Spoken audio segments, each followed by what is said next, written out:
Sud Radio 10h midi, Valérie Expert.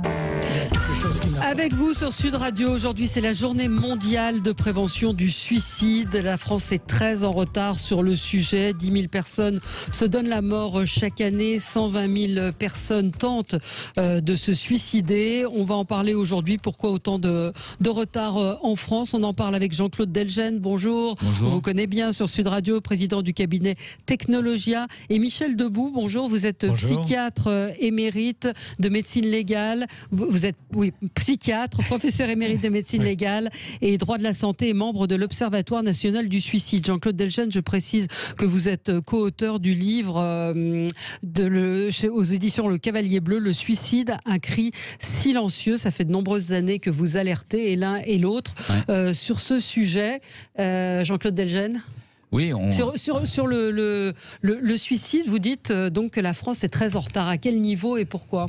Eh bien, on constate que la France connaît à peu près 10 000 décès chaque année liés à des passages à l'acte suicidaire, alors que d'autres pays, par exemple l'Italie, l'Espagne, l'Angleterre, qui sont des pays à peu près similaires en matière économique, en matière de développement social, font, je dirais, œuvre de prévention et ont beaucoup moins de décès liés au suicide. Donc, on a un retard en matière de prévention. Les Anglais, par exemple, ont commencé à se préoccuper de la prévention des crises suicidaires en 1950.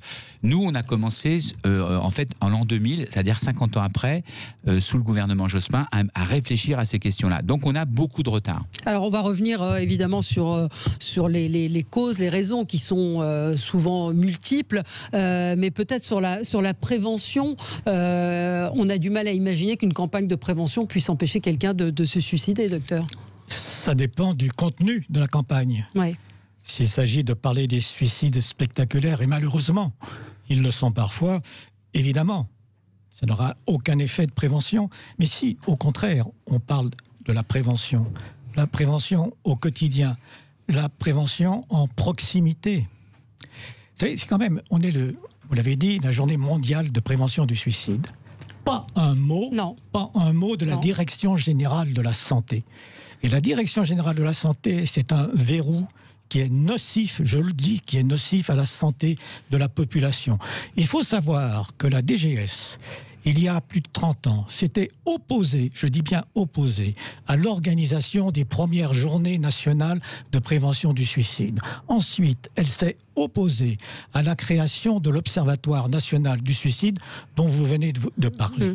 Écoutez, et pourquoi ? Pour quelle raison ? Parce que la DGS, si vous voulez, c'est une espèce de caste administrative et bureaucratique qui décide dans son coin, avec une verticalité, parce que la DGS égale les ARS, et tout ça, pourquoi ? Simplement parce qu'on est en pénurie de moyens, en pénurie de projets, en termes de santé, et ce qui s'est passé récemment à propos de la Covid a bien montré qu'on était très en retard. Et pas un mot sur la santé psychiatrique. Écoutez, tous les jours, on écoute des infectiologues, des virologues, des immunologues, des gens tout à fait compétents et utiles, bien entendu. Il ne s'agit pas de remettre en cause. Mais pourquoi ? Pourquoi ne pas entendre d'abord les médecins généralistes, les infirmières de contact, tous ceux qui sont au contact avec les patients. Pourquoi avoir interdit les familles d'aller dans les EHPAD? Pourquoi avoir donné ce spectacle? J'ai eu mal pour la France, ce spectacle de cercueil qui était là, empilé, sans que les parents, les proches aient pu venir se recueillir. C'était une violence inouïe. Et tout ça, c'est une décision de la Direction générale de la santé. Il faut vraiment faire sauter ce verrou. Il faut non pas concentrer la santé, il faut la décentraliser. C'est absolument nécessaire. Et là, on verra, parce que c'est lié avec ce que je vous dis, que la prévention du suicide, ça se fera sur le terrain avec des associations. Il y a beaucoup d'associations, il y a beaucoup de praticiens, de professionnels, qui soient médecins, qui soient psychologues, qui soient psychiatres, qui sont prêts à cela. Mais ils n'en ont pas les moyens parce que ça n'intéresse pas. Pas de coordination. Mais pourquoi ça n'intéresse pas ? Est-ce qu'on estime que 10 000 morts, finalement, c'est pas grand-chose ? C'est ça, Jean-Claude Delgen ? Écoutez, il y a à la fois des raisons culturelles liées au passé catholique de la France, des raisons qui sont aussi de méconnaissance de ce phénomène et de désintérêt de la part des élites dirigeantes. Je voulais rajouter par rapport à ce que disait Michel qu'on pourrait faire œuvre de prévention beaucoup plus aussi en entreprise.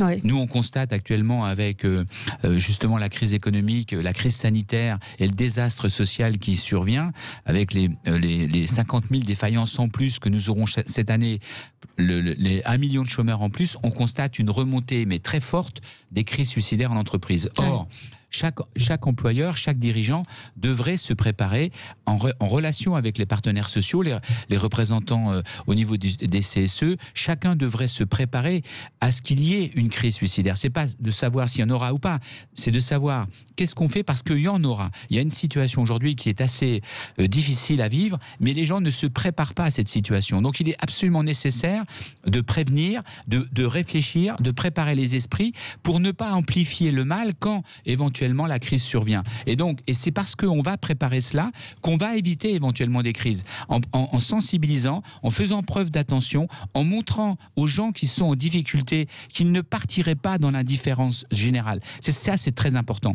Et donc, déployer un tissu protecteur au niveau des individus en leur montrant qu'on fait attention à eux. Et ça a pour corollaire, bien entendu, de mettre des moyens, de former, de donner de la considération et de la reconnaissance, de donner de l'humanité pour que les collectifs soient plus heureux au travail.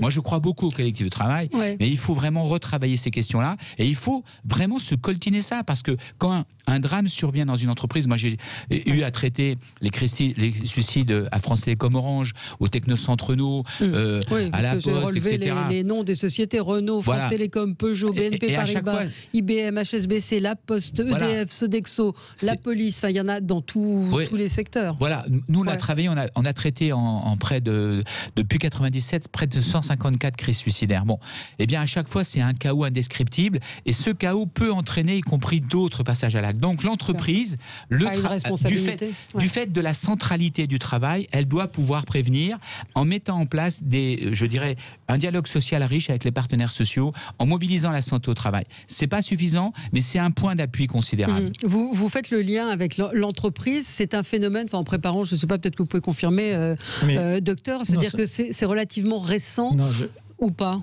Le fait que l'entreprise soit un déclencheur ou en tout cas cause du suicide. On a pris conscience de ce qu'on appelle les risques psychosociaux au travail, c'est-à-dire le harcèlement moral au travail.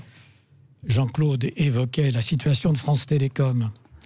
Quand même, on a un grand patron d'une des grandes entreprises françaises qui a été condamné pénalement à la peine la plus lourde concernant le harcèlement moral au travail, avec le risque suicidaire derrière. Pas un mot du ministère de la Santé, pas un mot du ministère du Travail, pas un mot du ministère de la Justice. C'est quand même insupportable. Mais je vais vous dire une chose qu'on réclame depuis des années. Il faut reconnaître en maladie professionnelle, je dis bien en maladie professionnelle, les conséquences psychologiques du harcèlement moral au travail. C'est pas le cas. Ce n'est pas le cas aujourd'hui. Vous ne pouvez pas faire reconnaître le harcèlement.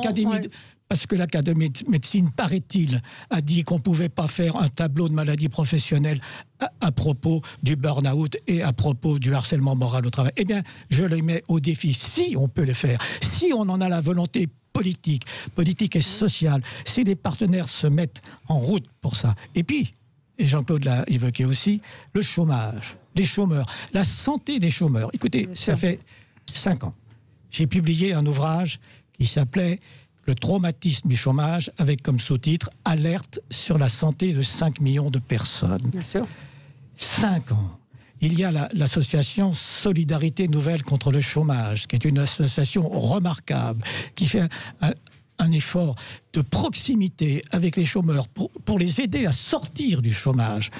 Eh bien, la santé des chômeurs n'intéresse pas la DGS. La santé des chômeurs n'intéresse pas Monsieur le ministre de la Santé. Et rien n'a été fait depuis 5 ans. Ouais. Alors qu'en plus, on sait qu'il va y avoir 1 million de chômeurs. Malheureusement, 1 million de chômeurs. C'est pas moi qui donne les chiffres.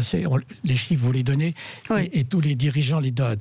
1 million de chômeurs. Donc, il y a des gens à risque. Ils ne sont pas fragiles, ces personnes-là. Elles ne sont pas fragiles, elles sont fragilisées. Ouais. Et c'est pour ça qu'il faut leur passer un message, une main tendue, en disant on ne va pas vous laisser, votre santé nous intéresse. Ouais. Hein, eh bien, ça, on aimerait l'entendre, et malheureusement, on ne l'entend pas, et c'est aussi une façon de prévenir le suicide. Il n'y a pas que ça, mais les travailleurs en risque dans leur travail, ceux qui ont perdu leur travail, et les artisans, commerçants qui vont déposer le bilan, petits chefs des PME, les PME, avec des ça c'est un déclencheur de suicide. Mais tout à fait, oui. tout à fait. Oui. Et heureusement, il y a une association qui s'appelle APESA qui prend en charge toutes ces personnes. Mais association, c'est une association. Ils n'ont pas de moyens. Et l'association voilà, il n'y a sans pas de moyens. moyens. Mais Voilà, écoutez, c'est ça. il paraît qu'il y a 100 milliards là qu'on va distribuer. Tant mieux, je dis. Mais enfin, rien pour les associations. Rien pour les associations de terrain, les associations qui s'intéressent à la suicide, on a un etc. auditeur qui voulait témoigner, Pierre, qui nous appelle d'Auvergne. Bonjour. Oui, bien le bonjour. Donc, Bonjour. Je suis heureux d'être parmi vous et d'entendre ce que les intervenants ont donné. Je suis tout à fait d'accord avec eux. J'ai été contraint par la vie à m'intéresser au suicide en 1970, puisque le grand-père maternel de mes filles s'est suicidé pour des raisons familiales. C'était un homme qui était assez connu dans la petite ville où il habitait. Et quelques temps après, il y a plein de gens qui venaient me voir en me disant « Tu connais un tel, ben, il s'est suicidé. » Et ainsi de suite. Et comme ça, j'ai appris qu'il y avait un nombre important de suicides. Je me suis trouvé dans une situation familiale à peu près identique. Et je suis monté à Paris, à la Fédération des mouvements de la condition paternelle. Et là, j'en ai parlé, j'ai discuté. Le secrétaire général, c'était Stéphane Bitchev, qui malheureusement nous a quittés il y a 2 ans. Et là, il me met en contact avec quelqu'un qui était en relation avec l'administration, le gouvernement, etc. Et je lui dis, est-ce qu'il serait possible d'avoir un chiffrage des suicides qu'on a dans le pays? Je dis en particulier dans le problème du divorce et de la séparation, parce que nous, en Auvergne, je crois que c'était en 95, donc c'était quelques temps après, je peux en parler aujourd'hui, le département était le département le plus important où les enfants se suicidaient de France. Ah ouais. Alors, ça pose des questions, en sachant que vous dites 10 000, 12 000 par an, c'est des hommes, c'est des femmes, c'est des enfants. Ouais. C'est quand même quelque chose d'important. Ouais. Je veux dire que vous parlez du travail, c'est quelque chose qui m'importe aussi. J'ai été formé à l'INRF, Institut National de Recherche sur la Sécurité, où j'étais secrétaire du CHSCT de l'entreprise. Et là, on nous a appris un certain nombre de choses, évidemment, qui étaient fort intéressantes. Et j'ai été habitué à travailler pour la prévention du travail. Oui. Mais dans la prévention du travail, et vous en parliez, il était hors question de parler des suicides. Et pour quelle raison? Je me suis toujours interrogé, donc j'ai essayé, mais bon, vous savez que quand on est dans une entreprise, même si on a un droit d'information, ce droit d'information, il peut être limité si l'entreprise estime que ça peut porter une gêne dans la production, etc. Donc je suis tout à fait d'accord.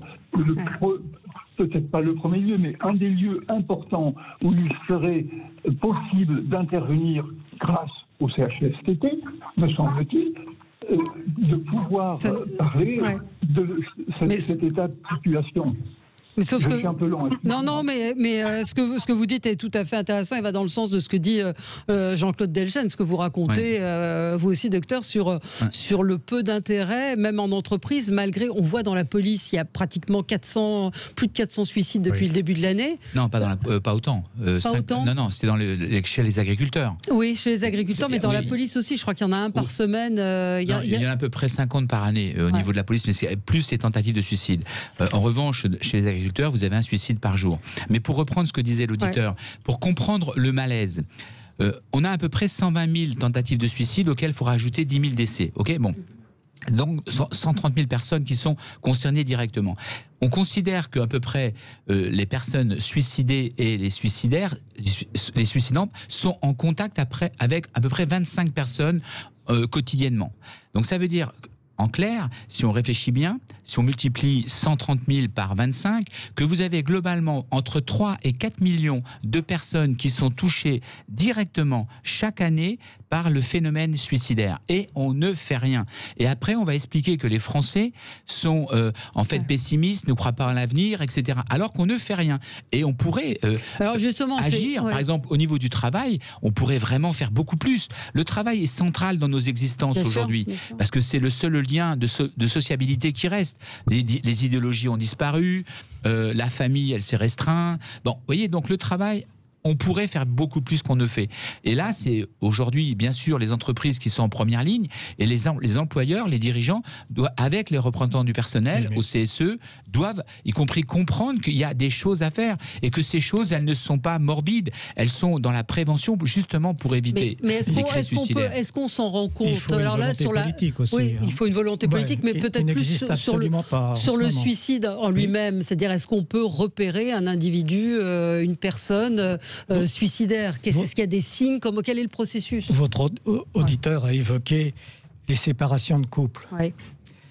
Il y a 2 risques lorsqu'il y a séparation de couple. Surtout si, comme on le dit parfois, elle se passe mal. Ouais. C'est la violence contre la femme. La violence contre la femme, c'est une période de grande tension. Et c'est le suicide, soit de la femme, soit de l'homme. Et ça, on n'en parle pas non plus. Écoutez, et tout ça, c'est connu depuis des années. On nous parle du handicap aussi. Certains auditeurs nous disent dans le handicap. Le handicap, le surendettement. On vient de sortir une étude, là, c'est un chômeur a 37% de chance de basculer dans la pauvreté. La pauvreté, c'est quoi? C'est que souvent, ces personnes-là, qui avant avaient un emploi, vont passer de l'état de dette à l'état de surendettement. Là aussi, c'est pas toujours pour rappeler ce que j'ai déjà écrit, mais quand même, j'ai fait tout un bouquin sur les risques psychologiques, médicaux, sociaux du surendettement. J'ai fait un certain nombre de propositions. Rien, encore une fois, rien n'a été fait. Alors, écoutez, il y a un moment, on se demande s'il faut encore parler dans ce pays et si on peut être entendu. Moi, je suis prêt à rencontrer le ministre. En plus, il est de ma région. Voilà. Et qu'on mette tout sur la table. Mais qu'est-ce qu'ils font? Et encore une fois, ce verrou de la DGS, il faut le faire sauter. Je ne parle pas des personnes, il y a des fonctionnaires merveilleux à la DGS, des gens tout à fait compétents. Mais c'est la volonté politique. C'est ça qui c'est l'ordre pyramidal. Vous voyez, c'est une organisation pyramidale, alors qu'il faut décentraliser. On va voter pour les départementales dans quelques mois. Eh bien, il faut reposer la question du rôle des départements dans la politique de la santé. Il faut clarifier tout ça, mais surtout, il faudra donner des moyens à ces départements pour développer. Vous savez, il y a des pays comme l'Allemagne, par exemple. On cite l'Allemagne, enfin, on cite ou on cite pas, peu importe. Mais il semblerait que la politique de santé est beaucoup plus décentralisée en Allemagne qu'en France. Il faut en finir avec tout ça, avec ces modèles régaliens qui nous tombent dessus, alors que les acteurs de la santé, je dis associatifs, mais les médecins, ils sont sur place, ils connaissent le terrain. Mais ce que je retiens de ce que vous dites en tout cas ce matin, c'est qu'on peut prévenir le suicide, on peut l'empêcher. Ce qu'il faut savoir, Valérie, pour répondre à la question, c'est que quelqu'un qui a décidé en fait de se suicider ne se suicide pas par choix. C'est on a un auditeur qui dit foutez la paix à ces gens-là qui ont décidé.